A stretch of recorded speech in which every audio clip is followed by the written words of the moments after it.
मतदार आला तर त्यांनी यामध्ये 4 वोट दाबायचे आहेत. ह्या प्रभागाला 1 वोट करायचे, ह्या प्रभागाला 1 वोट, ह्या प्रभागाला 1 आणि ह्या. बरोबर आहे. आता आपण हे बॅलेट दिलेलं आहे. हा बिझी लॅम्प पेटलेला आहे. जेव्हा मतदार आतमध्ये जाईल तेव्हा त्याच्या डाव्या बाजूला पहिला हा असेल, पहिला युनिट अ ब. नंतर उजव्या साईडला, म्हणजे आता तुम्ही मतदार आहात असंच अ ब क ड, तुमच्या डाव्या साईडला हीच पहिले आधी असणार आहे. त्याच्यानंतर तुम्ही यामधला एक कोणताही उमेदवार निवडा, दाबा बटन. त्याच्या समोरचा लाईट सुरू झालेला आहे. याच्यातला निवडा किंवा कसं तुम्ही सिक्वेन्स अशी घ्या, असं क्रॉस घ्या, चालेल. करून बघा परत एकदा घ्या. आणि ड मधला पहिल्याला निवडलाय करा. अजून कसं करायचं तुम्हाला हे बघा, हा एक आहे.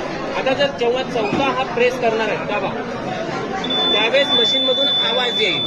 ज्यावेळेस मतदानाची प्रक्रिया पूर्ण झाली म्हणजे एक मत ह्या मशीनमध्ये पडलेलं आहे.